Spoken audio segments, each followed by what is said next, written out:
un programme très très chargé et très glorieux pour le mois de décembre. On ne prie pas parce qu'on a peur en fin d'année, les esprits, tout ça, de mort. Non, on n'est plus là-bas. Amen. Tu vas prospérer en toute saison. En janvier, tu prospères. En février, tu prospères encore plus. En mars, tu prospères encore plus. Avril, mai, juin, juillet, août, septembre, octobre, novembre et décembre. Amen. Salue 2 personnes à gauche, à droite que tu n'as pas saluées. Alléluia, gloire à Dieu. Merci Seigneur. Oh, merci Seigneur. Alléluia. Merci Seigneur. Ton sourire sera encore plus éclatant. Ton sourire va aller brillant comme le soleil qui se lève au nom de Jésus. Alléluia. Je suis en tout cas je suis dans l'expectative de ce que Dieu va faire. Parce qu'il va faire. C'est clair, il va faire. Alléluia. Pourquoi? Parce que la qualité des paroles qu'il nous donne révèle la qualité de la personne qu'il veut que tu deviennes avant que tu rentres en 2023. Chaque année, Dieu te fortifie. Chaque année, Dieu te bâtit. Parce qu'avec Dieu, tu vas de gloire en, de victoire en, de succès en, de promotion en. Et ce n'est pas un slogan. Non, ce n'est pas un slogan. C'est une vérité. La Bible dit, c'est une vérité. De gloire en gloire transformée par le glorieux Saint-Esprit. Donc fais confiance. Ce que Dieu fait dans ta vie est au-delà de ce que tu vois. Amen. Et aujourd'hui, je continue un petit peu dans ce que le pasteur Yvan a dit. Il a parlé du cœur. Dis avec moi le cœur. Il a longtemps parlé du cœur. Et il y a une subtilité particulière dans le cœur qu'il faudrait que tu comprennes. Parce que le diable est quelqu'un de très rusé, malin, méchant. La Bible dit dans Jérémie 29, verset 11, « Si Dieu a pour nous des projets de paix, il n'a pas pour nous des projets de malheur. » Mais il le dit, il dit, « Je n'ai pas pour vous des projets de malheur. » Si Dieu dit, attention, « Je n'ai pas pour vous des projets de malheur », ça signifie que quelqu'un a conçu des projets de malheur. Mais au nom de Jésus, ça n'arrivera pas. Ou même si ça arrive, parce que Dieu t'a prévenu, tu sauras comment agir et non réagir à ces moments-là. Est-ce que je parle à quelqu'un? Il dit, oui, moi le Seigneur, je connais les projets que je forme pour vous, je le déclare. Ce ne sont pas des projets de malheur, mais des projets de bonheur. Pourquoi? Je veux vous donner un avenir plein d'espérance. Je veux vous voir sourire, je veux vous voir heureux. Je veux vous voir joyeux. Dieu veut que notre joie soit parfaite et ta joie sera parfaite comme la mienne au nom de Jésus. Amen. Et donc aujourd'hui, le titre de mon message, c'est « Il faut que tu te battes pour que ton cœur soit un cœur que Dieu désire. » Bats-toi pour avoir le cœur que Dieu désire. Dis à ton voisin, il faut que tu te battes. Pas contre quelqu'un. Mais bats-toi pour avoir un cœur que Dieu désire. Alors, pourquoi je le dis? Allons dans Acte 13, verset 22, la version Bible français courant. Regardons ce que Dieu dit. Je vous donnerai 2 paroles.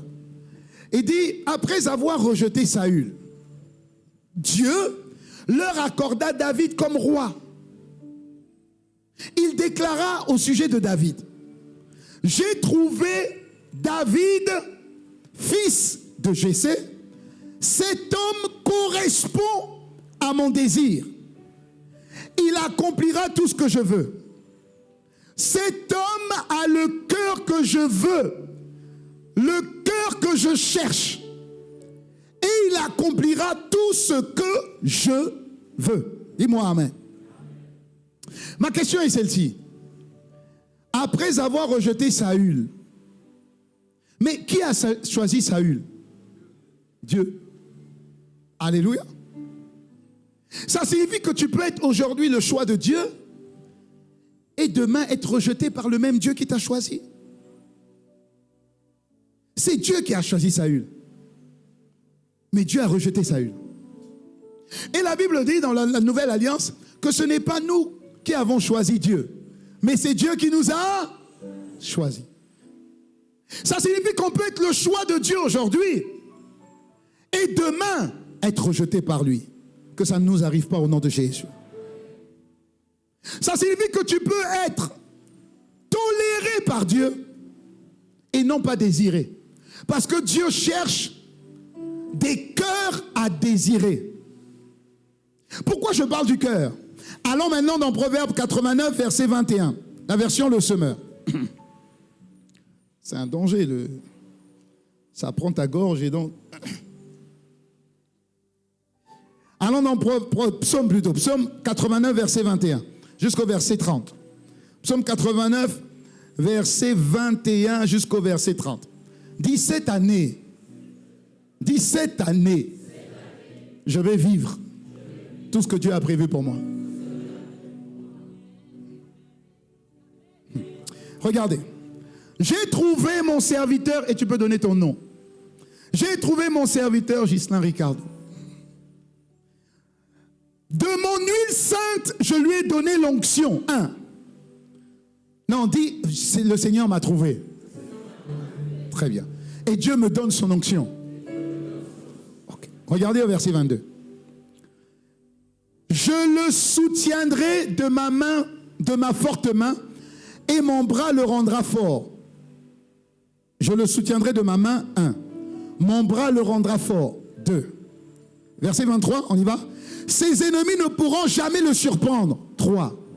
Aucun homme inique méchant ne pourra le maltraiter, 4.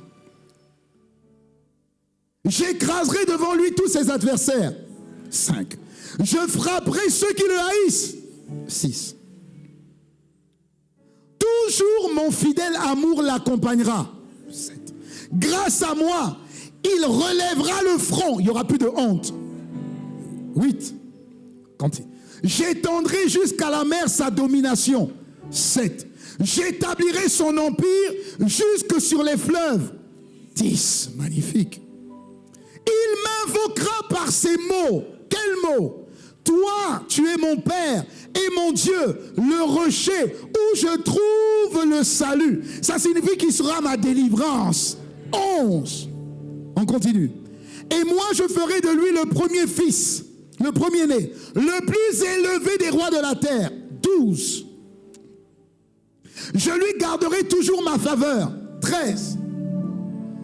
Et je maintiendrai fermement mon alliance avec lui. 14. Gérez-moi ce son. Ensuite,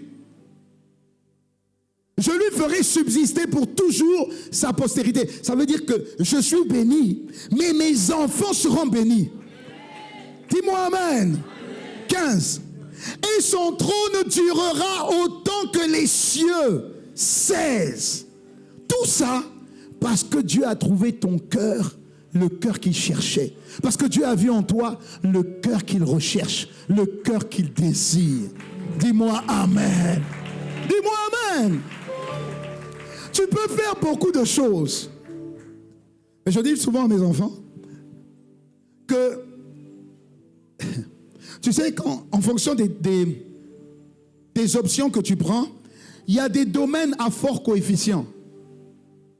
Et dans ces domaines-là, tu ne peux pas te permettre d'avoir une mauvaise note. Parce que ce sont des domaines à fort coefficient. C'est pareil avec la parole. Il y a des domaines de nos vies à fort coefficient. Servir le Seigneur, c'est un domaine. Dis-moi amen. Être chrétien aussi, c'est un domaine. Dis-moi amen. Aimer son prochain, c'est un domaine. Dis amen. Mais il y a un domaine où, une épreuve, une spécialité, où on dit, ton cœur doit plaire à Dieu. Là, c'est le plus fort des coefficients. Parce que dès que Dieu trouve en toi un cœur qui lui plaît, il étend automatiquement sa main. Ça veut dire que même si tu n'es pas bon dans certains domaines, il a parlé de David.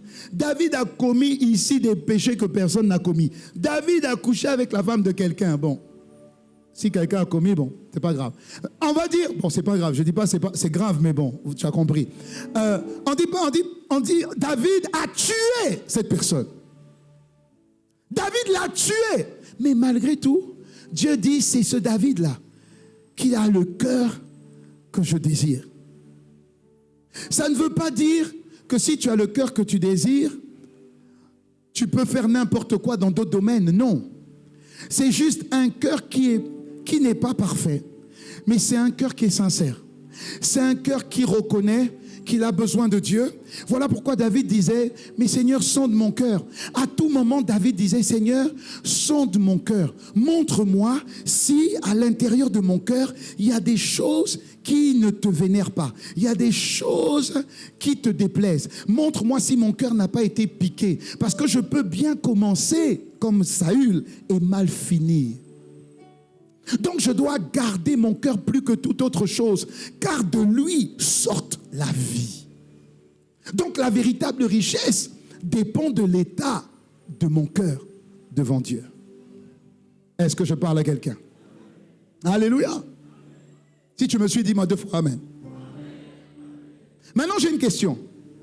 Allez. Quel est d'après vous le conseil le plus répété dans la Bible? Quel est le conseil le plus répété dans la Bible? Ceux qui ont fait le premier culte, taisez-vous. Parce qu'ils vont dire, moi je connais. Quel est le conseil le plus répété dans la Bible? D'autres penseront peut-être que c'est les interdictions. Ne fais pas ça, ne fais pas ça, ne fais pas ça, ne fais pas ça. Pourquoi? Parce que la plupart des gens, quand ils ne veulent pas accepter Christ, pourquoi? Parce qu'ils ont l'impression que devenir chrétien, c'est plein d'interdictions. Tu n'as plus le droit de faire ça, tu n'as plus le droit de faire ça, tu n'as plus le droit de faire ça, tu n'as plus le droit de faire ça. Voilà pourquoi beaucoup de jeunes ignorants dans le monde pensent qu'ils ont encore le temps. Et quand ils seront plus âgés, c'est là où ils vont accepter Dieu. Erreur. Mais ce n'est pas ça. Ce n'est pas les interdictions. Beaucoup pensent aussi que ça peut être aimer.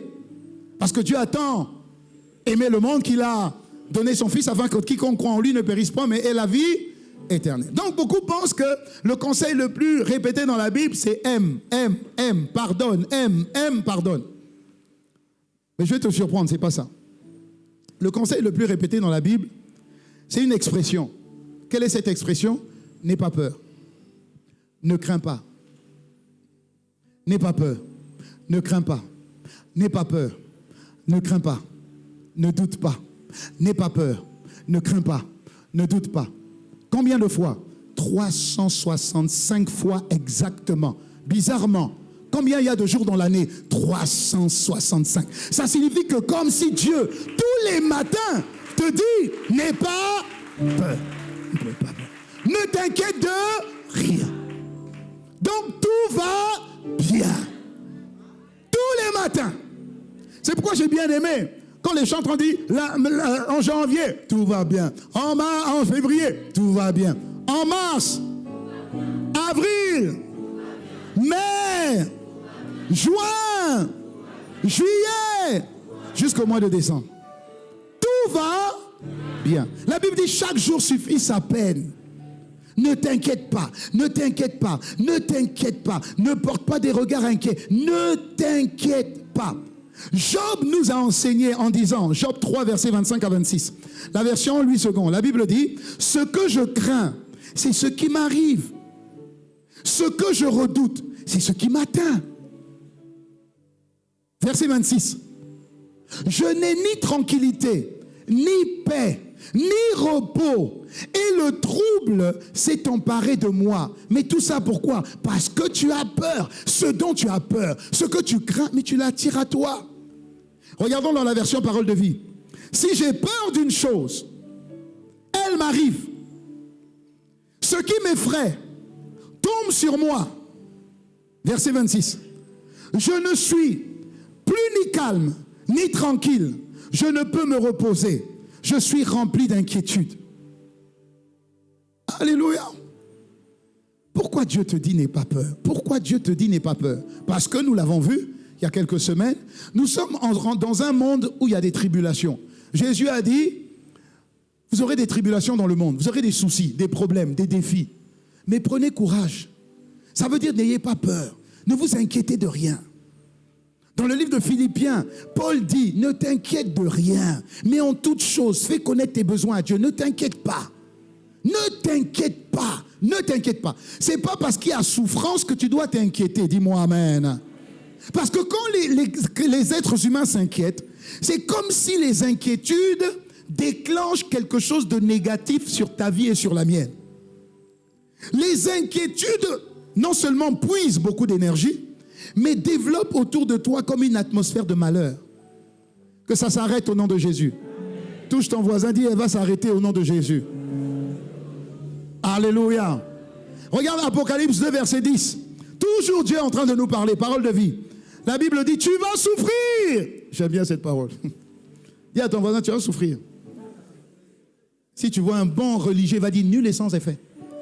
Je suis désolé, il y aura de l'effet quand même. Pourquoi? Parce que c'est Dieu qui l'a dit. Il dit, tu vas souffrir, mais n'aie pas peur. Ça veut dire que la souffrance va arriver et des fois, elle doit arriver. Mais n'aie pas peur. Ensuite, écoute. L'esprit du mal va jeter certains d'entre vous en prison. Et regarde la suite. Pour voir ce que vous valez. Ça veut dire que ta valeur se révèle dans la souffrance. Donc, prends la souffrance comme une épreuve. Dis-toi, attention, on est en train de me peser. Alléluia. Regarde la suite. Vous souffrirez pendant 10 jours. Ça signifie qu'il y a un temps pour la souffrance. Ce n'est pas indéfini. Il n'y a pas de souffrance chronique au nom de Jésus. Il dit, sois fidèle jusqu'à la mort et tu auras une récompense. Et je prie que cette récompense soit ton partage avant la fin de cette année. Acclame le Seigneur si tu le crois. Amen. Donc, Dieu est en train de nous dire ici, depuis l'exemple avec Saül, c'est qu'en réalité, peu importe ta fonction, peu importe ta place, peu importe ta face, peu importe ta race, personne n'est à l'abri d'un malheur qui peut arriver. Alléluia. C'est pas parce que tu es pasteur que ça ne peut pas arriver. Je prie que ça n'arrive pas, mais je sais que ça va arriver. Mais quand ça arrive, Dieu dit, il te donnera la force nécessaire pour supporter cette tentation et cette épreuve dans le nom de Jésus. Alléluia. Donc ça peut arriver à tout moment. Maintenant, qu'est-ce qui se passe quand ces problèmes arrivent, quand ce malheur arrive? Voilà comment le diable va agir. Derrière le malheur qui arrive, il va tester la réaction de ton cœur. Si tu t'inquiètes, tu ouvres une porte pour qu'un esprit fasse son entrée en premier. Pasteur Yvon a dit que les esprits, on les chasse, mais ils ne partent jamais. C'est comme les mouches. Tu chasses la mouche, elle part et puis elle revient. Alléluia. Donc, quand les inquiétudes viennent, sache que le but des inquiétudes, c'est que tu t'inquiètes et l'inquiétude est comme une porte qui s'ouvre à un esprit qu'on appelle l'esprit d'assoupissement. L'esprit de lourdeur. Ça signifie que tu t'es défocalisé de Dieu, du Dieu Tout-Puissant, et tu t'es focalisé sur les problèmes. Et les problèmes touchent ta vigueur, touchent ta vitalité, touchent ta ferveur. Et donc, tu t'alourdis spirituellement. Tu sens même à l'intérieur de toi que quand tu pries, c'est plus comme avant. Alléluia. C'est comme si tu es alourdi par un esprit justement d'alourdissement. Et cet esprit d'alourdissement, son rôle, c'est de piquer ta vivacité en Christ pour permettre aux esprits méchants qui sont derrière d'abréger ta destinée, de bloquer ta destinée. Ce que Dieu a dit, que ça ne s'accomplisse pas. Voilà pourquoi quand quelqu'un commence à s'affaiblir, il va venir d'abord en retard. Après le retard, il va commencer à manquer des réunions qui ne manquaient pas. Après les réunions qui ne manquent pas, il va commencer à manquer les cultes du dimanche. Et il va commencer à reporter à la semaine d'après les fameux cultes ou les fameux rendez-vous avec Dieu. Il viendra de moins en moins aux prières. Ensuite, il va appeler de moins en moins, ou il va communier de moins en moins avec les frères et les sœurs en Christ. Tu sens que cette personne est en train d'être attaquée. Tu étais fervent hier. À 6 heures, tu es là. À 17 heures, tu étais là. Aujourd'hui, on te voit rarement. Pourquoi? Tu as été piqué. Et il y a des esprits destructeurs de destinée qui sont maintenant en train de t'abattre. Tu vas voir que progressivement, les choses importantes de ta vie, celles que tu avais hier, tu ne les as plus. Est-ce que je parle à quelqu'un? Comme on est en fin d'année, il est important d'ouvrir les yeux et de pouvoir dire, ah, où est-ce que j'en suis? Qu'est-ce qui se passe? Parce qu'à la fin de l'année, 12e mois, tu peux faire le point sur le début de l'année. Est-ce que ta vie a augmenté? Est-ce que ta ferveur a augmenté? Est-ce que ta passion est toujours aussi bouillante? Ou, franchement, en toute humilité, tu t'es refroidi? Est-ce que je parle à quelqu'un? Est-ce que je peux continuer? Tout peut bien aller. Et au final, comme Job, pas comme Job, oui, comme Job aussi, mais même si Job s'est bien repris à la fin, mais tout bien peut bien aller comme Saül et finalement finir par être rejeté. La Bible dit dans Deutéronome 31, verset 6, la Bible dit, sois fort, courageux, n'aie pas peur, ne tremble pas devant eux. En effet, le Seigneur votre Dieu marchera avec vous. Il ne vous lâchera pas et il ne vous abandonnera pas. Dis à ton voisin, le Seigneur marche avec nous. Dis encore, le Seigneur marche avec nous. Jérémie 1, verset 8. La Bible dit, ne les crains pas, ne les crains pas, car je suis avec toi pour te délivrer. Donc Dieu marche avec moi et Dieu est avec moi pour me délivrer. Quand? Mais quand le malheur vient. Parce que le malheur atteint souvent le juste, mais l'Éternel l'en délivre toujours. Maintenant, ce qu'il faut savoir, c'est que Dieu est avec toi. Et Dieu marche avec toi. Quand tu marches avec sa parole. Tu peux être choisi par Dieu. Ça veut dire que Dieu est en toi. Mais Dieu n'est pas avec toi parce que tu ne marches pas avec sa parole. Tu peux être un chrétien, mais tu ne marches pas par rapport à ce que Dieu dit. Et c'est ce qui nous arrive très souvent. On a Dieu, mais on ne sent plus Dieu. On a Dieu, mais on n'expérimente plus Dieu. On a Dieu, mais les témoignages sont rares. On a Dieu, mais la guérison est éphémère. On a Dieu, mais mon humeur, tantôt je vais bien, tantôt je vais mal. Mais si tu as Dieu avec toi, si tu as Dieu en toi, si tu as Dieu qui marche avec toi, tu es toujours joyeux. Pourquoi? Parce que tu as Dieu. Et parce que tu as Dieu, la présence de Dieu te rend joyeuse. Le fait que Dieu soit là, même quand tu traverses la vallée de l'ombre de la mort, tu ne crains aucun mal. Pourquoi? Sa houlette et son bâton te rassurent. Si elle te rassure, c'est que tu es en train de traverser des moments difficiles, des moments de malheur. Mais tu rends grâce à Dieu même dans les moments de malheur parce que tu arrives à voir sa houlette et tu arrives à voir son bâton. Donc dans le malheur, tu es rassuré. Voilà pourquoi Dieu dit, mais ne t'inquiète pas, ne t'inquiète pas, ne t'inquiète pas, ne t'inquiète pas, ne t'inquiète pas. Dis à ton voisin, ne t'inquiète pas. Dis encore, ne t'inquiète pas. Peu importe la saison, tant que Dieu est en toi, tant que Dieu te parle et tant que tu agis sur sa parole, Dieu sera toujours avec toi. La parole de Dieu t'emmènera toujours la pluie, même en plein désert. La parole de Dieu que tu entends t'amènera toujours la solution en plein souci. Je vais vous donner un exemple biblique. Genèse 26, verset 1 à 6 et le verset 12 à 13. On va parler d'Isaac. Suivons bien. Suivons bien.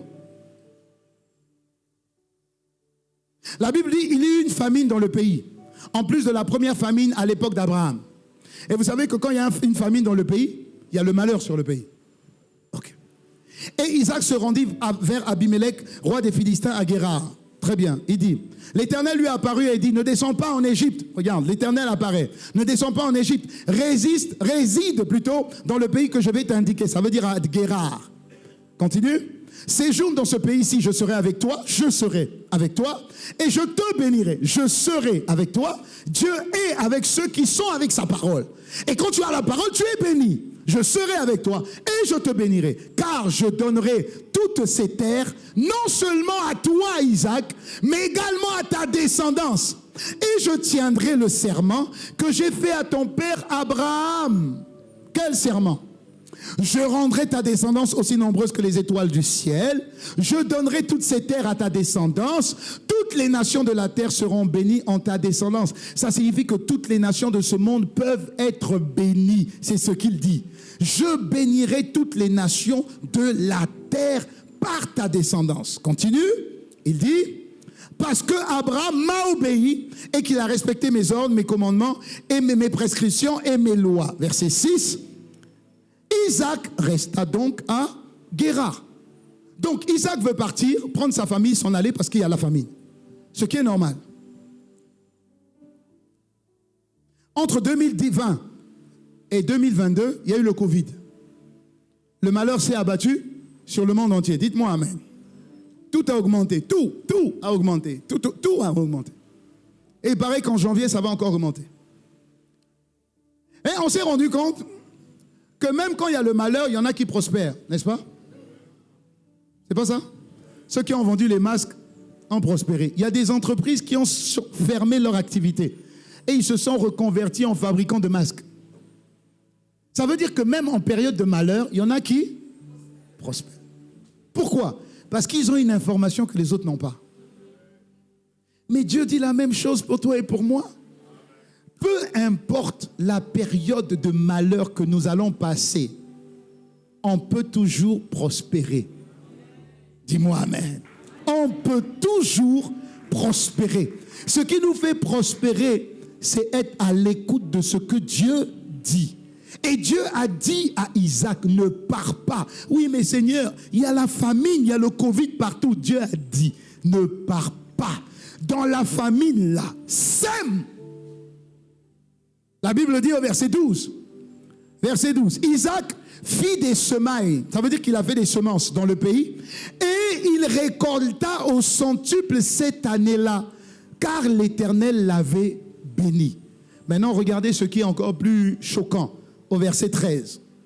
Cet homme devint riche. Dis amen. Mais comme c'est la bénédiction de Dieu enrichie, elle ne se fait suivre d'aucun chagrin.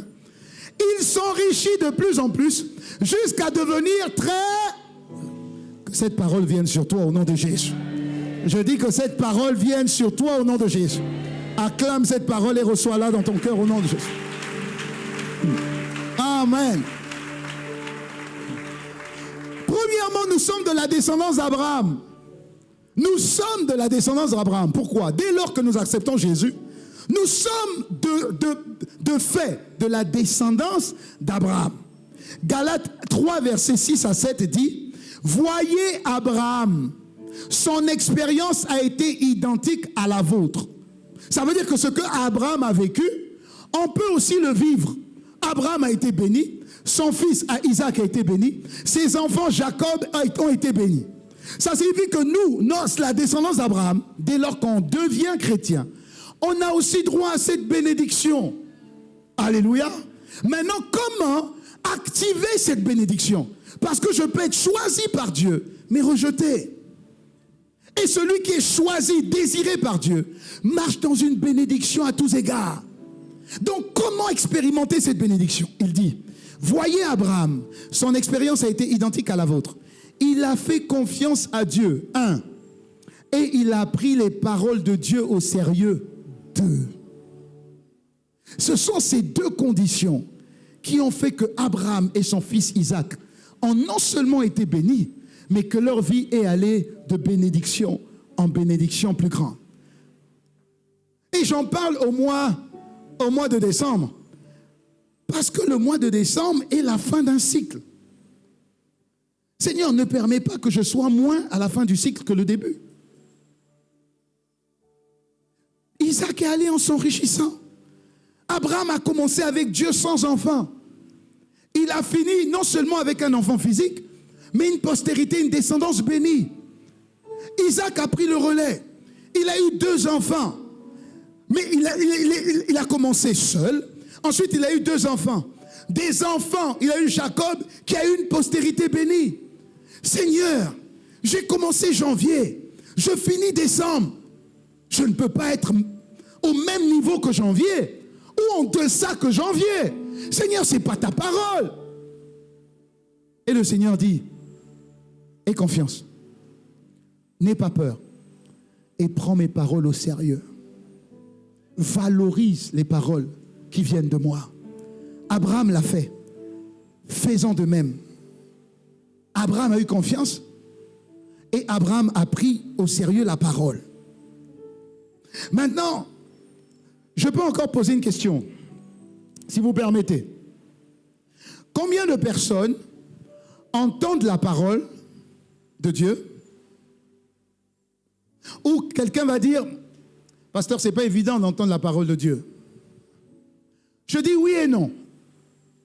C'est peut-être pas évident seul, parce que tu n'as pas encore développé seul cette sensibilité pour reconnaître si ce que tu entends vient de Dieu ou pas. D'accord. Mais quand même, tu es dans une plateforme où quand même tu peux dire que tu entends la parole de Dieu. Dites-moi amen. Nous sommes à ICC par la grâce de Dieu. On est nourris. Dites-moi amen. Non, donne-moi un bon amen si c'est vrai. Ça veut dire que pendant les enseignements, tu es béni. Pendant les 24 heures de prière, tu es béni. Les 48 heures de prière, tu es béni. Les 72 heures, tu es béni. Pendant les temps de formation, quand même, tu es béni. Les dimanches, tu es. Donc ça signifie que tu entends Dieu. Même si tu ne l'entends pas de manière personnelle. Mais au moins, quand nous nous rassemblons, on est sûr que vraiment cette parole, elle était vraiment de Dieu. Parce qu'elle correspondait à ce que je suis en train de vivre. Dites-moi amen. Alléluia. Ok. Mais combien de personnes, malgré le fait qu'ils aient entendu Dieu, leur vie ne change pas? Parce qu'Isaac a entendu. Et sa vie a changé. Je me trompe ou pas? La Bible dit dans le psaume 32, verset 8, la version Le Semeur, Dieu dit, je vais t'instruire et moi je vais te montrer le chemin que tu dois emprunter. Ça signifie tes choix d'affaires, consulte-moi. Ça signifie le choix de ton conjoint, consulte-moi. Le choix de ton travail, consulte-moi. Le choix de ton église, consulte-moi. Pourquoi? Je t'instruis et je te montre la voie que tu dois suivre. Regarde la suite. Il dit, je vais te conseiller. Ça veut dire que Dieu, à tout moment, te parle pour te dire, ne fais pas ceci, ne fais pas cela. Dieu est même capable de te conseiller même sur la manière dont tu dois t'habiller.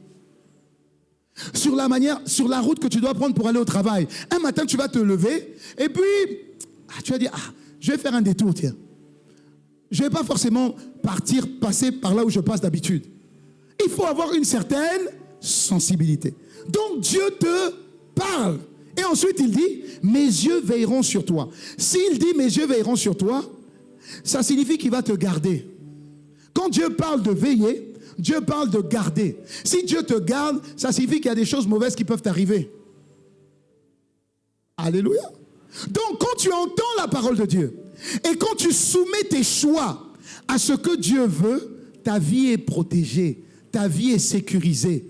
Tu es gardé, tu n'es pas en danger. Être en danger, c'est faire des choses que Dieu ne t'a pas dites. Alléluia. Être en danger, c'est prendre des décisions sans avoir consulté Dieu. Parce qu'on a le réflexe de penser que le temps de consulter Dieu, c'est compliqué avec Dieu, il faut encore jeûner. Mais qui te dit que pour consulter Dieu, il faut jeûner?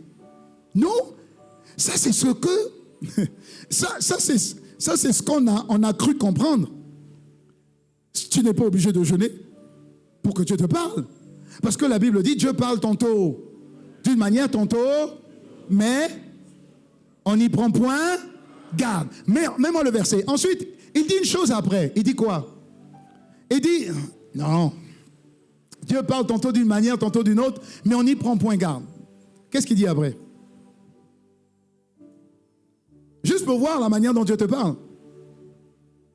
Qu'est-ce qu'il dit après? Il parle par des...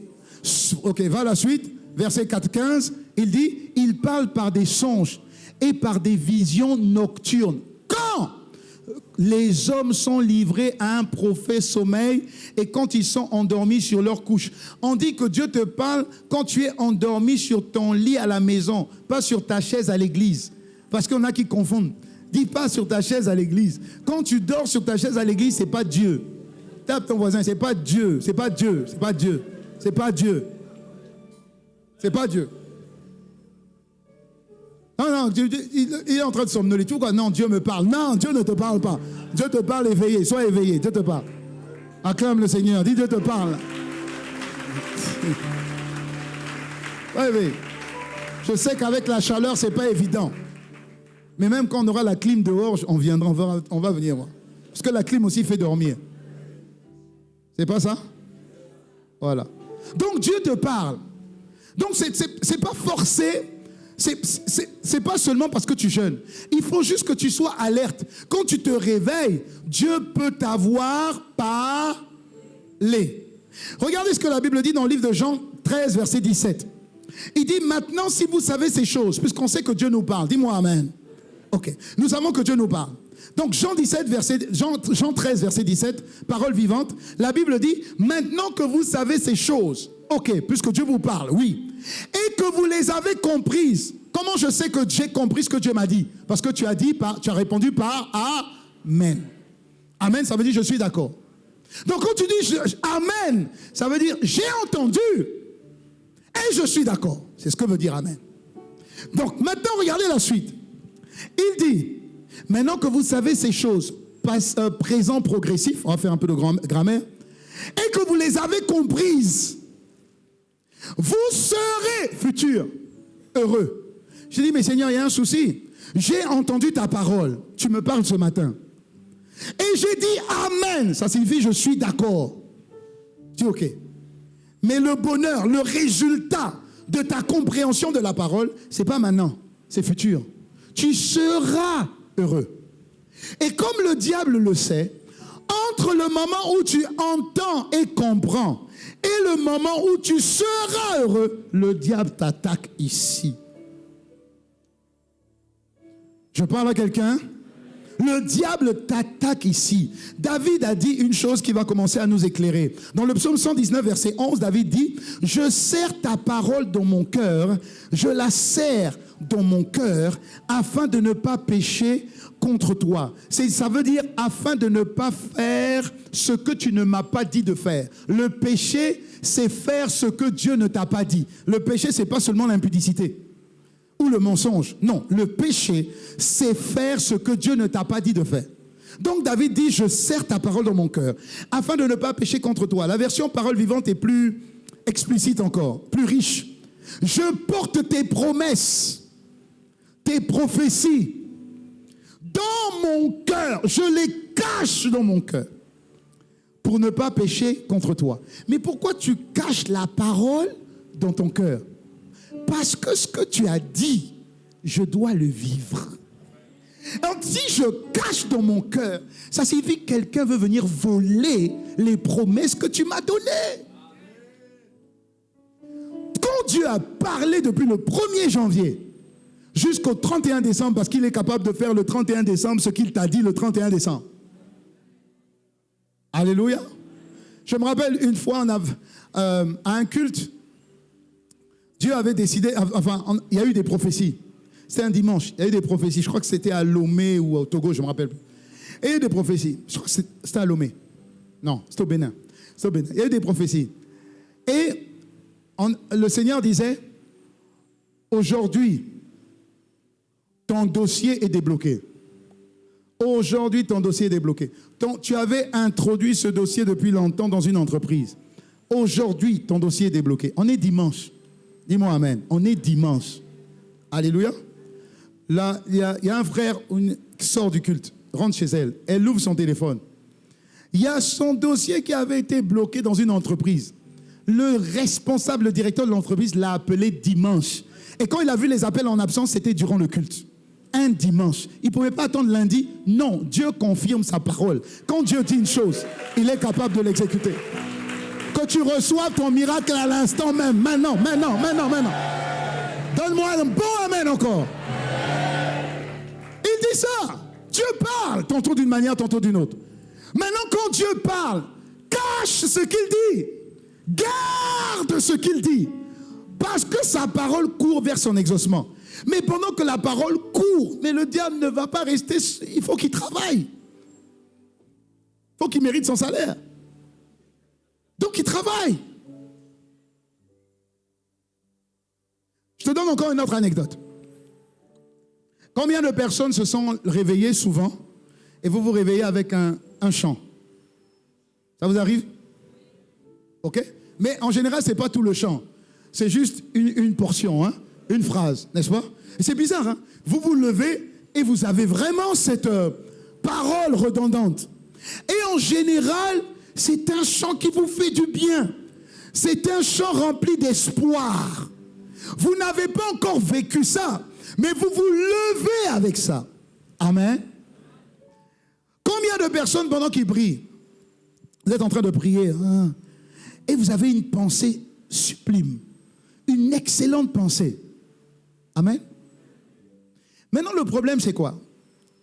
C'est que si vous n'avez pas le réflexe de noter, d'enregistrer le chant, la pensée, l'idée, quand vous allez vous laver, là, quand vous sortez, c'est comme si en vous lavant, l'idée la même est partie. Et vous dites, ah, j'avais un chant là. N'est-ce pas? N'est-ce pas? Mais Dieu parle. Donc, qu'est-ce qui s'est passé? Entre le temps où Dieu a donné et ça s'est envolé, quelqu'un est venu souffler ça. Et c'est exactement la même chose avec les paroles que nous écoutons. Pasteur Yvon est venu 2 fois, gloire à Dieu, en 10 jours. Et on a reçu une pluie de paroles, une pluie de grâce, une pluie de bénédiction. On est sorti de là, waouh! Rappelle-toi, qu'est-ce qu'il t'a dit? Le souci, c'est que si vous savez ces choses et que vous les avez apprises, vous serez heureux si vous pratiquez ce que vous avez appris. Vous serez. Or, le diable ne veut pas que tu pratiques, parce que tu ne peux pas pratiquer ce que tu as oublié. Tu ne peux pas mettre en pratique l'idée que tu as oubliée. Donc, c'est comme si tu n'as pas pris la parole de Dieu au sérieux. Et donc, elle n'agit pas. Et que Dieu nous libère de ça au nom de Jésus. Que Dieu nous libère de ça au nom de Jésus. Donc, la parole que nous recevons, tout comme celle que nous recevons ce matin, Habakkuk nous dit, Habakkuk 2, verset 2, parole vivante, parole de vie, la Bible dit, alors le Seigneur m'a répondu, écris ce que je te fais connaître, écris ce que je te fais connaître, il faut écrire ce que je te fais connaître, écris-le clairement sur les tablettes pour qu'on la lise facilement, écris-la où? Sur les, très bien. De quelle tablette s'agit-il? Proverbe 3, verset 3. La version Le Semeur. Que l'amour et la fidélité te fassent jamais défaut. Attache-les autour de ton cou. Grave-les sur les tablettes de ton. Ça signifie que la parole qui est annoncée, même si tu l'écris, c'est bien. Mais le but, c'est qu'elle soit gravée sur les tablettes de ton cœur. Comme David, c'est que je serre ta parole dans mon cœur afin de ne pas pécher contre toi. Parce que je sais que c'est de l'abondance du cœur que la bouche parle. Et quand je parle ce que Dieu m'a dit, même en période de malheur, le bonheur arrivera toujours. Au nom de Jésus. Alléluia. Oui.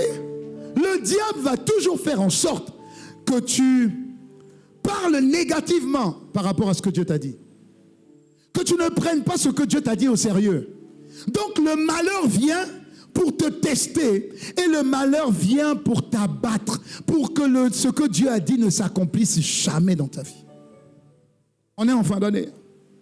Tout ce que tu as noté, Dieu est capable de l'exécuter. Pourquoi? Parce qu'il l'a dit. Le rôle de Dieu, c'est de parler. Notre rôle, c'est de laisser cette parole entrer et être gravée sur les tables de nos cœurs. C'est ça le but. Lisons ensemble Luc 8, versets 5 à 8. Et tu vas encore comprendre, et on est en train progressivement d'amorcer Bientôt, nous allons commencer à atterrir dans quelques temps. Mais regardez bien. Que quelqu'un dise mon cœur. Dis encore mon cœur. Je dois me battre pour toi. Faire en sorte que tu sois agréable, désiré, apprécié et recherché de Dieu. Tu ne seras jamais déçu, mon cœur. Tant que tu seras comme Dieu désire. Dis-moi amen. Ok. Très bien.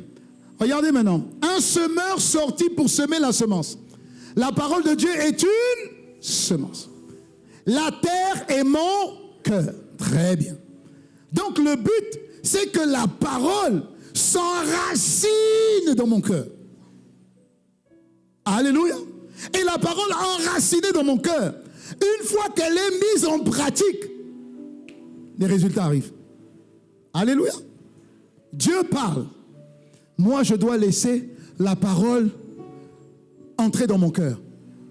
Et donc, la parole doit m'exposer. La parole est comme un miroir, dit Jacques.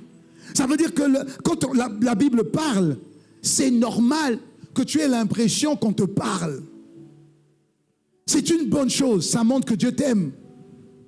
Et Dieu n'est pas là juste pour te caresser. Dieu n'est juste pas là pour te dire, tu seras béni. Mais tu es déjà béni depuis Genèse 1, verset 26. Il a réitéré la bénédiction dans Éphésiens 1, verset 3. Tu es déjà béni. Tu as tout pleinement en Christ. Et c'est déjà fait. Maintenant, le problème, c'est pourquoi je ne vis pas.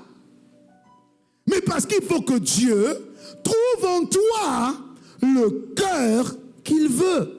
C'est-à-dire que quand la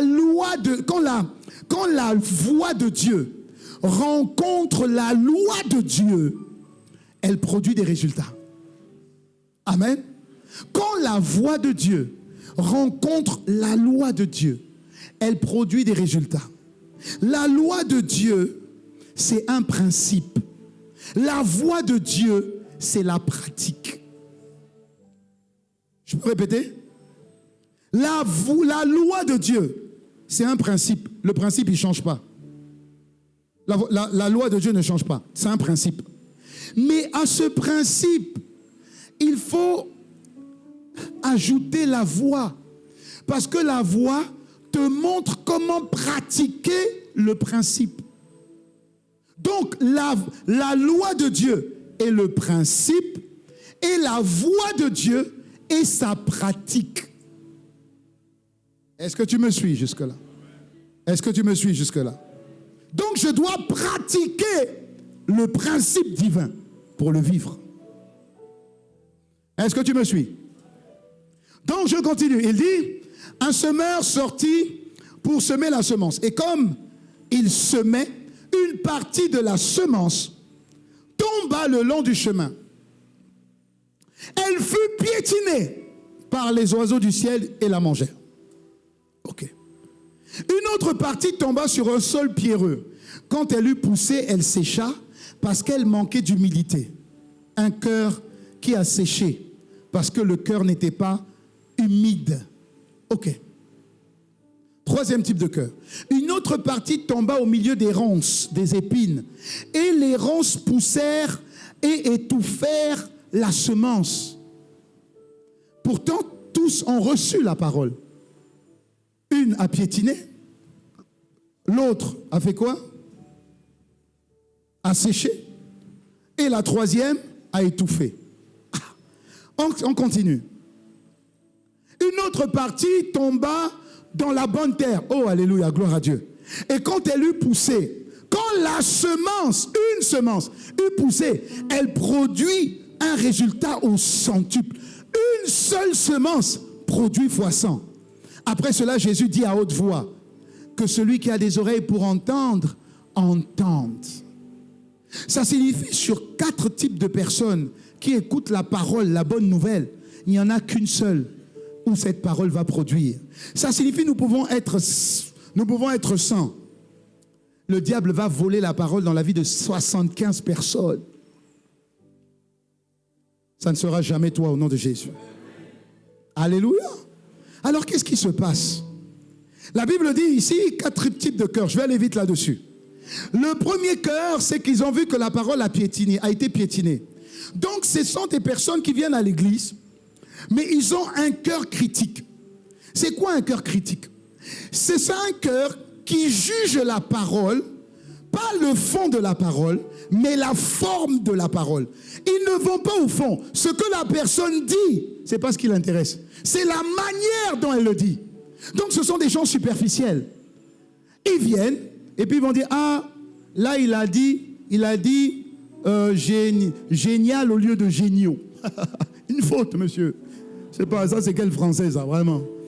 Après ça, ce sont des pasteurs. Franchement, on sait pas, ils ont fait quelle école même, ces pasteurs. Tu vois, il ne va pas dans le fond. Il reste dans la forme. Il va dire, ah ben tu vois, il est habillé comment lui? Mais papa, écoute ce que la personne est en train de dire. Non, lui, il ne regarde pas tout ça. Il regarde que la forme. Il regarde l'apparence. Une fois, Pasteur Maud a prêché, c'est ses pointes noires. Elle a prêché. Et un monsieur qui est venu pour la première fois à l'église, quand il a vu que c'est une femme qui prêchait, il s'est levé, il est parti. Ce sont des gens comme ça. Il dit non, une femme ne peut pas... comment une femme peut m'enseigner? Tu vois, ce sont des gens, ils ne voient pas la substance, mais ils s'arrêtent sur la forme. Donc en réalité, ce que Dieu dit, ça ne les intéresse pas. Ils piétinent. C'est pas ce qui est important. Donc ils vont regarder tous les artifices. Il est de quelle race? Il est de quelle ethnie? Cette ethnie-là est comme ça. Cette ethnie-là est comme ça. Vous voyez ce que je veux dire? C'est ça, le cœur critique. Le cœur qui piétine la parole. On n'en trouvera pas ici au nom de Jésus. Ensuite, la Bible dit qu'une partie est tombée. Une partie est tombée le long du chemin, elle a été piétinée. Une autre partie tomba sur un sol pierreux. Pierre, ça veut dire les roches. Un sol rocailleux. Et j'appelle ça un cœur rocailleux. Et le cœur rocailleux, c'est que dès que la parole commence à pousser, le cœur ne reçoit pas cette parole. C'est un cœur sec. C'est un cœur qui ne se laisse pas absorber. Parce que la parole de Dieu doit t'absorber. La parole de Dieu doit t'adoucir. Ce sont des gens qui ont un cœur dur. Ce sont des gens qui ont des cœurs blessés. Ils viennent à l'église, ils acceptent la parole, mais dès qu'on ne le salue pas, ils disent, il n'y a pas d'amour dans cette église. Mais ils ne donnent pas eux d'amour. Ce sont des gens qui n'aiment pas le brisement. Ce sont des gens qui ne servent pas. Ils viennent, ils suivent le culte et ils rentrent chez eux. Ou ils viennent, ils suivent le culte, mais ils ne vont jamais servir. Dès qu'on parle de service, ils disent les exigences là, ça c'est pas moi, ça c'est vous, ça c'est pas moi. Ce sont des gens qui entendent la parole, qui disent amen, mais au moment où il dit pardonne, il dit non, je ne peux pas pardonner. Ce qu'elle m'a fait là, ce qu'elle m'a fait, moi, ce sont les gens qui ont beaucoup de moi. Donc la parole n'arrive pas à pénétrer. Ce sont des gens qui n'aiment pas porter leur croix. Je parle à quelqu'un? Ce sont des gens qui n'aiment pas être raisonnés sur la base de la parole. Mais la parole de Dieu dit ça. Non, la parole de Dieu ne peut pas les fléchir. Alors que Dieu a besoin de te briser parce que le fer aiguise le fer. Donc même si tu es de l'or pur a besoin d'être purifié. Donc a besoin d'être brisé. Mais ils n'aiment pas le brisement. Ils n'aiment pas la souffrance en Christ, ils ne connaissent pas. Dès qu'ils souffrent un peu en Christ, ils ne viennent plus à l'église. Est-ce que je parle à quelqu'un? Donc ce sont des gens qui ont été blessés. Ce sont des gens qui ne supportent pas le brisement. Ce sont des gens qui n'aiment pas qu'on leur impose des choses. Même si c'est la parole, ils refusent. Ils n'aiment pas être imposés de quoi que ce soit. Ils se disent, ils sont comme ça. Ils sont grandis comme ça. Donc ce sont des gens qui sont blessés et qui blessent. Mais qui n'aiment pas se faire transformer. Que ce type de cœur soit enlevé au milieu de nous au nom de Jésus. Ensuite, on a les cœurs épineux. Le cœur épineux, épine, c'est des pointes. La Bible dit, verset 7, avance avec moi, suis-moi. Une autre partie tomba au milieu des rances et les rances poussèrent avec elle et étouffèrent. Ça veut dire qu'il reçoit la parole. C'est une bonne chose. Mais il y a quelque chose qui étouffe la parole. Elle est là. Mais il y a comme quelque chose de contraire qui étouffe la parole. Ce sont des gens qui ont un pied dedans et ils ont un pied dehors. Ce sont des gens, ils sont en Christ, mais leurs meilleurs amis ne sont pas en Christ. Mais tu ne peux pas être totalement en Christ et puis avoir tes meilleurs amis ne sont pas en Jésus. Mais de quoi vous parlez? Ah non, c'est ma meilleure amie. Oui, mais vous dites quoi? Puisque toi, tu es en Christ. Donc, votre langage ne peut pas coller. Tu peux avoir des connaissances, il n'y a pas de souci. Mais ami, confident, il n'est pas en Christ. J'y crois pas. Ce sont des gens qui viennent à l'église et qui dansent, comme on a dansé tout à l'heure. On avance, on avance, on avance, on avance, on avance, on avance. Quand tu vas dans leur voiture, quand tu allumes là, c'est roga roga. Oui. Et ils sont à l'aise avec ça. C'est des gens qui viennent à l'église, ils peuvent prendre la Sainte Seine sans problème. Mais quand ils rentrent chez lui, il lui faut son petit cognac. Hein? Il lui faut son petit vin pour mon... Et puis, comme c'est un bon chrétien, mais qui mélange beaucoup de choses, il dit non. La Bible dit, là il connaît. Ça là, le verset sur, sur le vin, là il connaît. Là il connaît. Pourtant, il n'a pas de problème de foi. Hein? Mais là il connaît. Donc, ce sont des gens qui aiment le monde. Ils sont en Christ, mais ils aiment le monde. Ça ne les dérange pas d'aller aux soirées. Donc ça ne les dérange pas. Et ils font très bien les deux.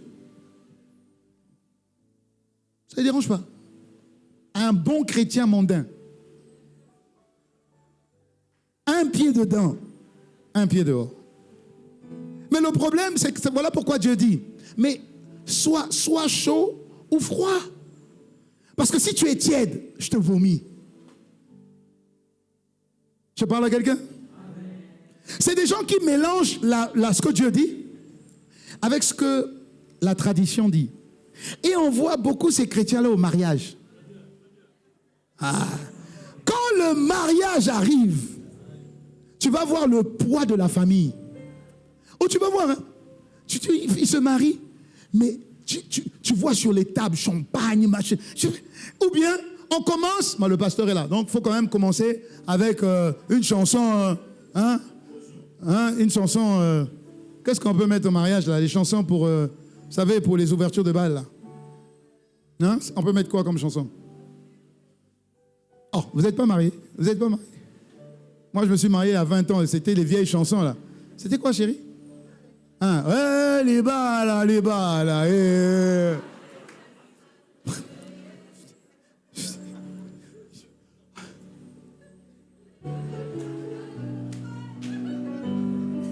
Papa, je suis jeune, et puis on me met un chant. Bon, encore heureux, mes parents étaient en Christ, donc encore ça va. Donc, il y en a qui commencent avec ces chants comme ça. Hein? Ils dansent un peu. Après, le DJ change. Hein? J'ai pas envie de dire ça parce que... Ah là là. Et après, ils sont gênés. Ils viennent vers le pasteur. Ils disent, mais pasteur, tu comprends la famille quand même, la famille. Hein? La famille. On fait des mélanges. Mais Dieu ne peut pas être là, c'est pas possible. Soit Dieu prend tout, soit il prend rien. Mais tu dois t'imposer. Ah non, si on s'impose la famille là, mais la famille là, mais la famille va faire quoi? Si Dieu est avec toi, de quoi tu as? De quoi tu as peur?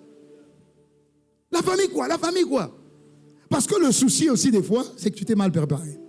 Ce qui fait que tu t'es mal préparé, tu n'as pas l'argent. Et qui fait que, donc c'est la famille qui a donné l'argent.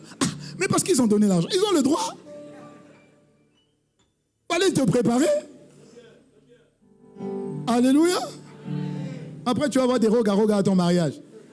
Bon, maintenant, le papa, parce qu'en général, c'est le papa. Comme il n'est pas converti, et il a payé, il invite ses amis.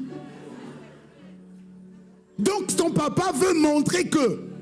Donc, c'est plus le mariage de ton papa que de toi. Donc, maintenant, ton papa dit, va au DJ, dit, c'est moi qui t'ai payé, non? Mets la musique, là. Mets la musique. Mais maintenant, tu fais quoi? Et maintenant, il va prendre sa belle-fille. Eh, viens, tu vas refuser que papa danse avec toi? Tu ne pourras pas. Tu vas faire quoi? Tu es au courant?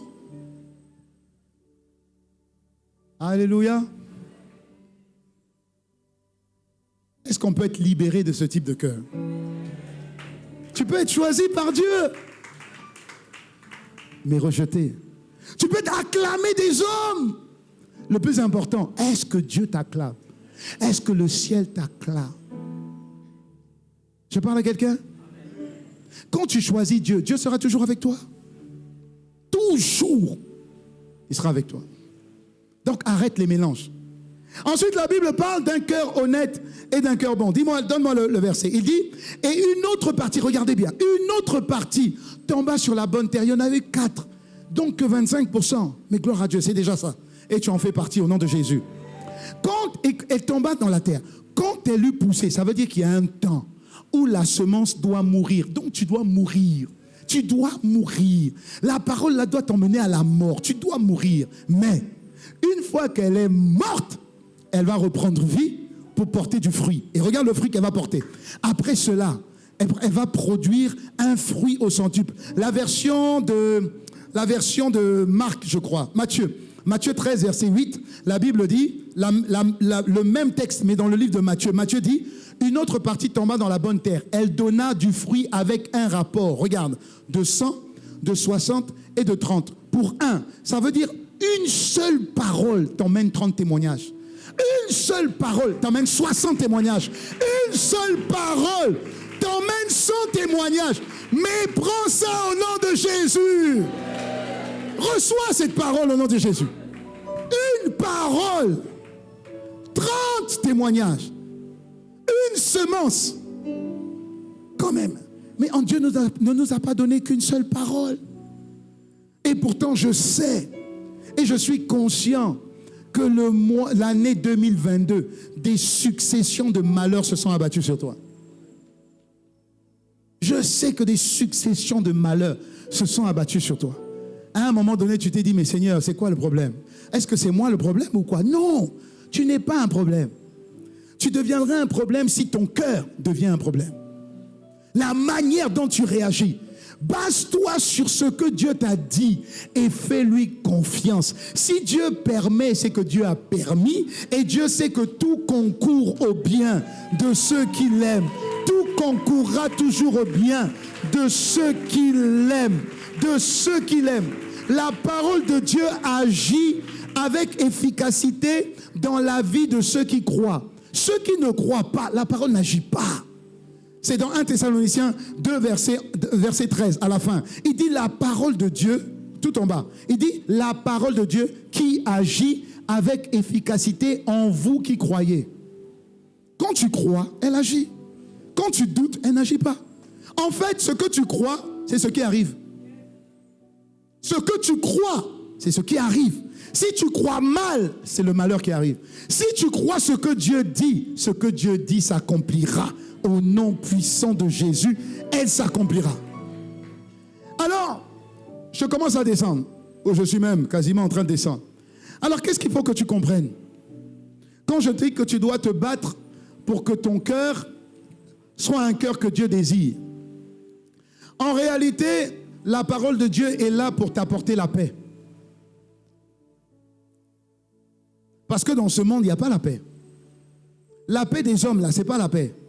Chaque fois que sur cette terre, tu as une bénédiction, derrière cette bénédiction, il y a quelque chose de mauvais. Pourquoi? Parce que quand Adam a mangé le fruit, il a mangé un fruit qui avait 2 conséquences.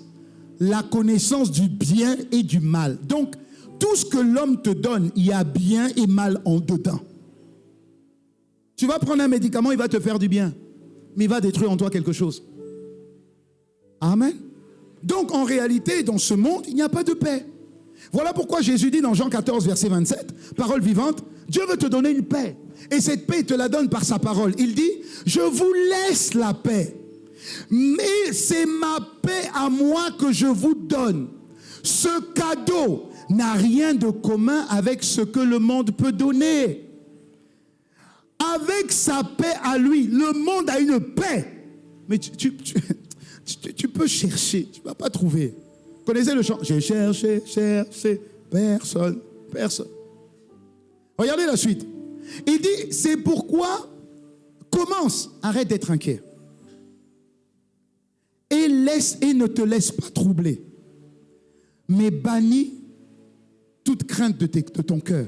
Si ton cœur a été piqué, tu t'es reconnu dans un cœur critique, bannis. Décide de changer. Si tu t'es reconnu comme ton cœur a des parties un peu rocailleux, avoue. Si tu vois que ton cœur a des pointes qui étouffent la parole, la véracité de cette parole, reconnais. David disait, ah Seigneur, vraiment, sonde-moi seulement. Seigneur, sonde-moi seulement. Que je ne me séduise pas moi-même. Parce que tu peux être en Christ. Quand on te dit de pardonner, tu dis, elle là, jamais, jusque dans ma tombe, jamais je lui pardonner. Mais elle t'a déjà fait ce mal. Tu ne pourras pas racheter ce mal.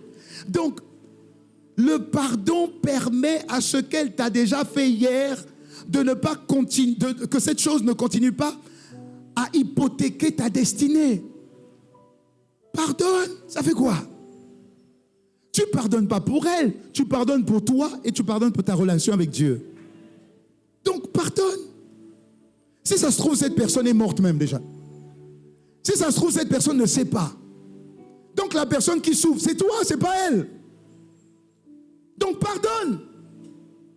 Libère. Chasse l'inquiétude. Il y a des personnes, des êtres chers sont partis. J'ai rencontré une dame. Elle est brillante dans les affaires, mais son cœur, une bouillie. Son cœur est une bouillie. Elle m'a dit, pasteur, il faut m'aider. Dehors, je suis comme une carapace, parce que je suis la dame de fer. Mais dès que je ferme mon bureau, je pleure, je suis vide à l'intérieur. Je dis, mais qu'est-ce qui ne va pas? Je dis, mais mon père est parti, tout ça, j'ai du mal avec le départ de mon père. Je dis, ok. Mais tu as le droit de pleurer ton père, c'est normal. Est-ce que tu l'as pleuré? Oui, ça va. Il est mort quand? Il y a 4 ans. 4 ans! Mais ça, c'est un problème. 4 ans? Mais il était en Jésus ou pas? Oui, il était en Christ. Mais quand tu déposes ta petite fille pour la première fois à l'école, à la maternelle, tu pleures pas? Moi, j'ai pleuré. Parce que je sais pas, c'est la première fois que, c'est comme si tu l'as confié à quelqu'un d'autre. Je sais pas pour vous, hein, mais moi j'ai, surtout quand elle dit, papa, je dis, donc difficilement, mais tu peux verser une larme, dis-moi amen. Tu pleures combien de temps? Ça dure même pas 3 minutes. Pourquoi? Parce que tu sais que tu vas la récupérer à midi. N'est-ce pas? Bon. Quand tu emmènes ta fille ou ton fils à l'université, c'est une grosse séparation cette fois-ci. Tu peux aussi pleurer. Mais tu sais qu'aux vacances prochaines, vous allez vous revoir. Parce que tu sais que c'est bon pour elle. Dis-moi amen. Très bien. C'est là où j'en suis. Bon. Quand tu vas l'accompagner pour qu'elle se marie, je vais regarder le frère là. Je dis mon petit, il va dire oui papa, non pour l'instant c'est pas mon fils. Tu dois mériter d'être mon fils d'abord. Donc tu sais que c'est quand même, tu sais que chaque fois il y a une séparation, n'est-ce pas? Mais tu sais que tu vas la retrouver. Mais si ton père est parti, mais tu vas le retrouver, non? Pourquoi tu pleures? C'est un esprit d'apitoiement. C'est un démon.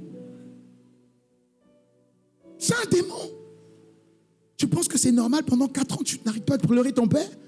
Mais laisse-le partir en paix. Qu'il soit en paix. Des fois, il y en a d'autres. Le mari est parti, ou le frère est parti, ou la sœur est partie. Elle souffrait. Ça fait combien de temps qu'elle était dans cette situation, dans le coma, ou dans cette maladie? 2 ans. Mais c'est un soulagement qu'elle parte. Non, c'est difficile, elle m'a laissé. Mais tu ne voyais pas comment elle souffrait. Le fait qu'elle soit partie vers le Seigneur. Mais pense à elle. Donc, ton attitude de cœur, là, n'est pas normale. C'est un cœur dur. Vous comprenez? Et les démons se cachent derrière l'apitoiement. Tu vois, oh, Yako, vraiment. Non. Vous pleurez un bon coup. Quand mon père est mort, ma mère m'a dit, pleure pas, hein, pleure pas. Sois fort. J'ai dit, ok. Donc, je n'ai pas pleuré. Et après, comme j'habitais je faisais mes études très très loin. Et quand je suis revenu, j'ai pris le train. Maintenant, le train du soir qui m'a emmené jusque le lendemain. J'avais quelque chose ici. Et c'est comme si Dieu, je ne connaissais pas Dieu comme aujourd'hui. C'est comme si Dieu me dit, maintenant laisse-toi aller. Tu as aussi le droit de pleurer ton père. Laisse-toi aller. Laisse-toi aller. Et là, j'ai pleuré hein, toute la nuit. Ah, j'ai pleuré. Le lendemain, là, j'étais guéri. Plus aucun souci, plus rien. Donc on me dit, oh, ça c'est mes frères, c'est l'anniversaire, il est mort, je ne sais même pas quelle année. Il dit, c'est le 20e anniversaire de la mort de papa. Il faut qu'on fasse ceci. J'ai dit, hein, le 20e anniversaire, vous êtes toujours là-bas.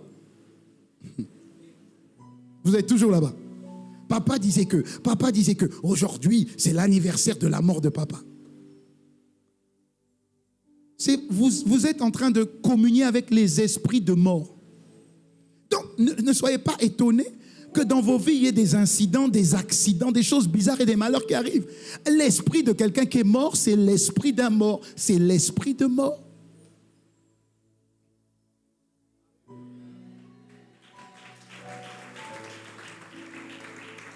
Que la paix du Seigneur soit dans ton cœur. Que la parole de Dieu soit dans ton cœur. Le traitement de ton cœur, le mot traitement, j'ai cherché, ça s'appelle la médication. Donc la médication de ton cœur, c'est la méditation de la parole. Amen. Comme ça tu sortiras, tu diras, j'ai appris un mot. Tu connais la médication? La dernière fois, j'ai pris ce traitement-là, la médication, juste pour impressionner ton voisin. La médication de ton cœur, donc ça veut dire le traitement de ton cœur, c'est la méditation de la parole. Donc la médication du cœur, c'est la méditation de la parole. La Bible dit, je finis avec ces 3 versets, dans Jacques 1, verset 19 à 22, « Ainsi donc, mes frères, mes sœurs bien-aimés, que chacun soit prompt à écouter, lent à parler, lent à se mettre en colère, car la colère de l'homme, écoutez bien, n'accomplit pas, car la colère de l'homme, lent à parler, lent à se mettre en colère, car, suivez-moi, suivez-moi, car la colère de l'homme n'accomplit pas la justice de Dieu. On va au verset 21. C'est pourquoi rejetez toute souillure du cœur, tout débordement dû à la méchanceté. Quand tu t'énerves, tu dis des paroles que tu ne dois pas dire. Quand tu t'énerves, on ne te reconnaît plus. C'est pas bon. Rejette ça.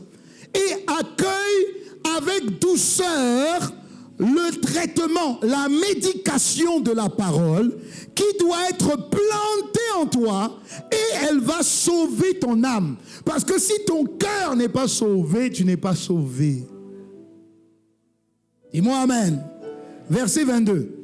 Donc, mettez maintenant en pratique la parole. Vous avez vu? Après avoir entendu et compris, après avoir semé dans le cœur la parole pendant le laps de temps, maintenant, mets en pratique la parole. Ne te contente pas seulement de l'écouter, parce que tu vas te tromper par des raisonnements. Mets-la en pratique. Si la parole te dit de faire quelque chose, fais-le. Si la parole te dit de faire quelque chose, fais-le. De toute façon, tout ce que Dieu te donnera comme traitement, ton âme ne voudra pas faire. Sème, tu ne veux pas faire. Pourquoi? J'ai pas assez. Pardonne. Non, parce que si je pardonne, c'est un aveu de faiblesse. Non, c'est pas un aveu de faiblesse. Rends grâce. Non, pourquoi je vais rendre grâce? Dieu m'a pris ça, Dieu m'a pris ça, Dieu m'a pris ça. Pourquoi je rends grâce? Dieu dit, rends grâce, c'est un traitement.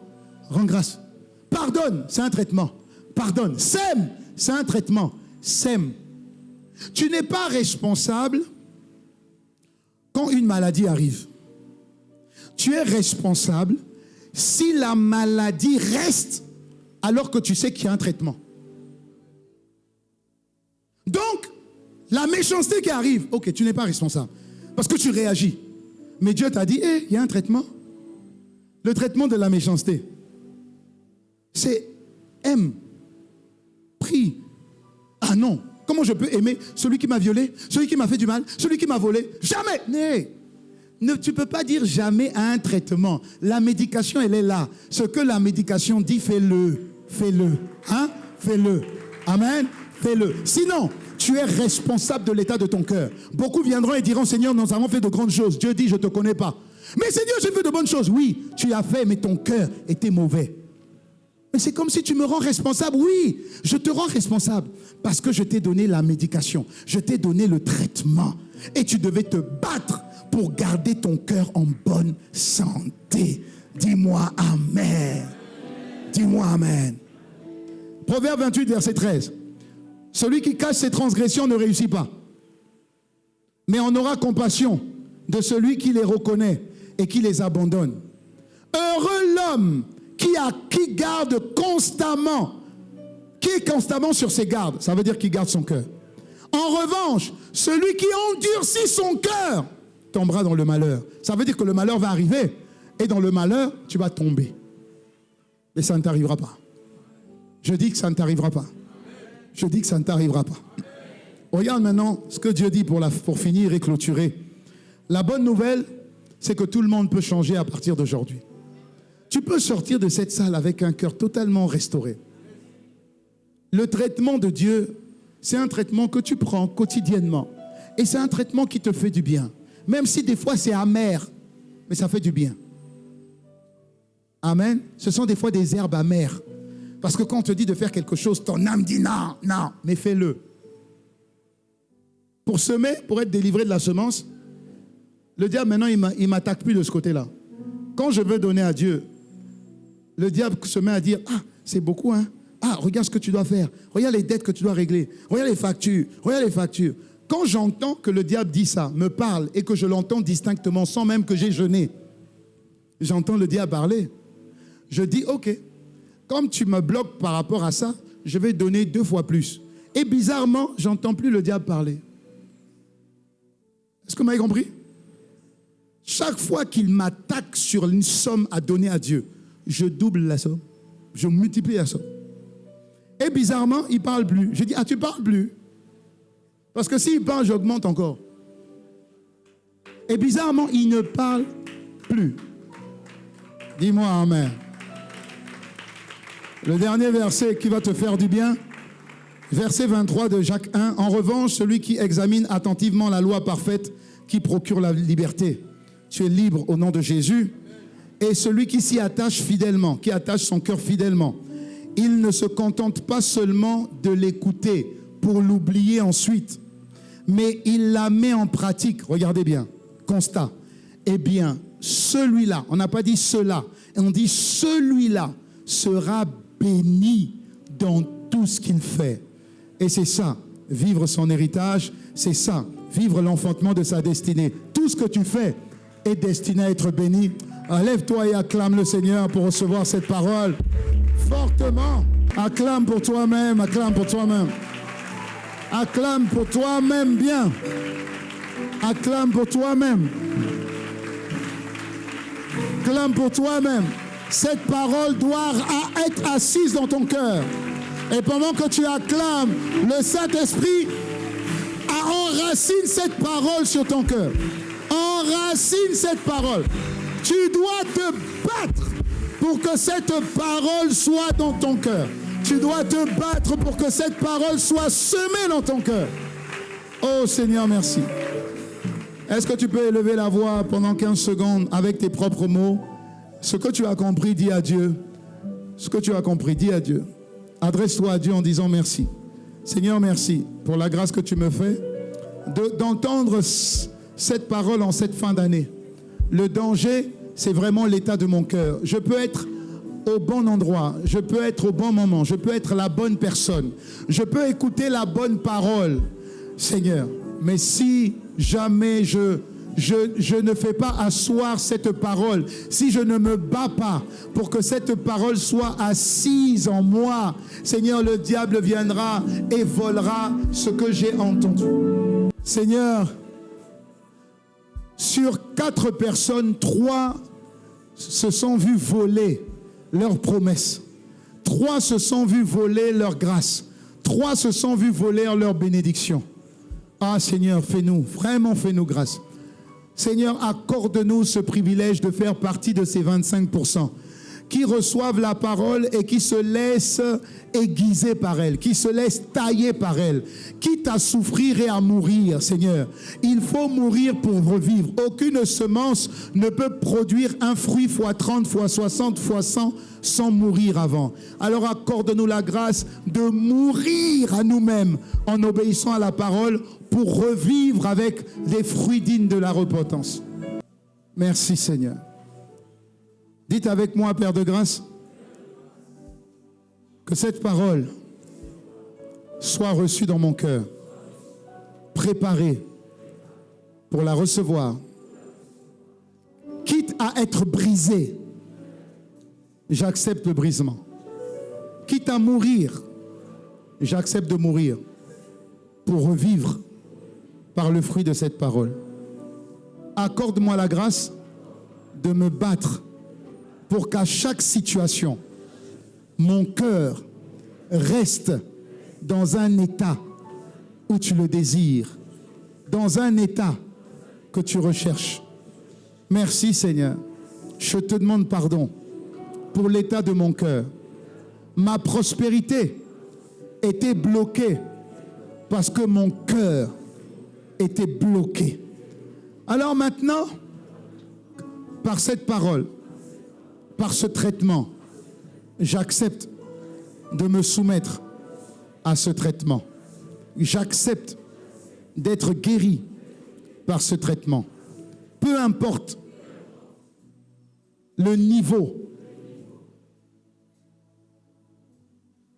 de mon cœur, peu importe le niveau, l'état de mon cœur, c'est possible que je change aujourd'hui. C'est la décision que je prends au nom de Jésus. Amen.